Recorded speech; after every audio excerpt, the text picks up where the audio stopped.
कहानी अमृतसर आ गया। ये कहानी है भीष्म साहनी की। अब इस कहानी में क्या है, भारत पाक विभाजन के समय बढ़ती सांप्रदायिक नफरत को एक चलती रेल के डिब्बे के भीतर घटनाओं को व्यक्त करती कहानी है। मतलब भारत पाकिस्तान का बंटवारा हुआ था, ट्रेन में पठान भी जा रहे हैं, हिंदू भी जा रहे हैं, तो उसमें यही दिखाया गया है कि एक हिंदू व्यक्ति किस तरह से एक मुसलमान व्यक्ति को मार देता है सिर्फ सांप्रदायिक दंगों के कारण। सब उससे लेना देना तो उसको जानता तक नहीं था वो। तो वही कहानी इसके अंदर बताई है। इसके अंदर जो मुख्य पात्र है कथावाचक है, जो कथा कह रहा है, दूसरा बाबू है, सरदार जी हैं, पठान हैं, बुढ़िया हैं, ये सारे इसके मेन कैरेक्टर्स हैं। प्रमुख उद्धरण क्या है, उन दिनों के बारे में सोचता हूँ तो लगता है हम किसी झुटपुटे में जी रहे थे। शायद समय बीत जाने पर अतीत का सारा व्यापार ही झुटपुटे में बीत जाना जान पड़ता है। ज्यों ज्यों भविष्य के पट खुलते जाते हैं यह झुटपुटा और भी गहरा तो चला जाता है। मतलब जो पुरानी बातें वो धीरे धीरे खत्म ही हो जाती हैं, वो कभी याद भी नहीं आती। फिर कुछ लोग अपने घर छोड़कर जा रहे थे जबकि अन्य लोग उनका मजाक उड़ा रहे थे। कोई नहीं जानता था कौन सा कदम ठीक रहेगा कौन सा गलत। एक और पाकिस्तान बन जाने का जोश था तो दूसरी ओर हिंदुस्तान के आज़ाद हो जाने का जोश। जगह जगह दंगे भी हो रहे थे और कौम आज़ादी की तैयारियां भी चल रही थी। इस पृष्ठभूमि में लगता देश आज़ाद हो जाने पर दंगे अपने आप बंद हो जाएंगे। वातावरण में इस झुटपुट में आज़ादी की सुनहरी धूल सी उड़ रही थी और साथ ही साथ अनिश्चय भी डोल रहा था। और इसी अनिश्चय की स्थिति में किसी किसी वक्त भावी रिश्तों की रूपरेखा झलक दे जाती है। जितनी देर कोई मुसाफिर डिब्बे के बाहर खड़ा अंदर आने की चेष्टा करता रहा, अंदर बैठे मुसाफिर उसका विरोध करते रहे। मतलब एक व्यक्ति अपना घर बार छोड़कर सारा सामान लेकर वहां से जाना चाहता है तो उसको ट्रेन में नहीं घुसने दे रहे, क्योंकि ट्रेन में भीड़ है।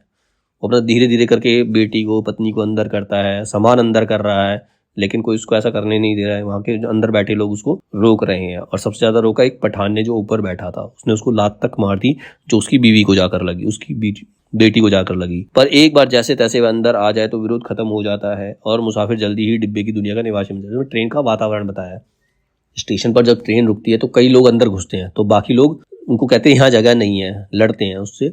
लेकिन जब एक बार एडजस्ट हो जाते हैं तो उसके बाद वो जो बंदा उस टाइम चढ़ रहा था वो भी उन्हीं में मिल जाता है और अगले स्टेशन पर दूसरे व्यक्ति को रोकता है। तो ये ट्रेन का एक माहौल बताया गया है।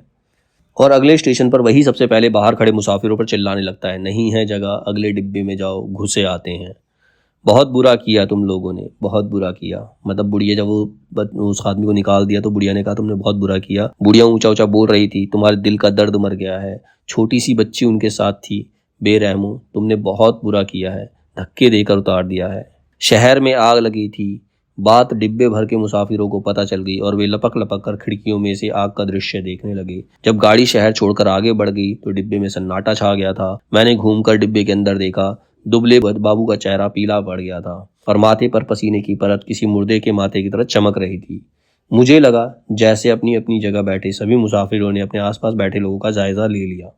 सरदार जी उठकर मेरी सीट पर आ बैठे। नीचे वाली सीट पर बैठा पठान अपने दो साथी पठानों के साथ ऊपर वाली बर्थ पर चढ़ गया। यही क्रिया शायद रेलगाड़ी के अन्य डिब्बों में भी चल रही थी। डिब्बे में तनाव आ गया। लोगों ने बतियाना बंद कर दिया। डिब्बे में तरह तरह की आड़ी तिरछी मुद्राओं में मुसाफिर पड़े थे। उनकी विविध मुद्राओं को देखकर लगता था डिब्बा लाशों से भरा हुआ है। तो ये कहानी के प्रमुख उद्धरण थे इसमें।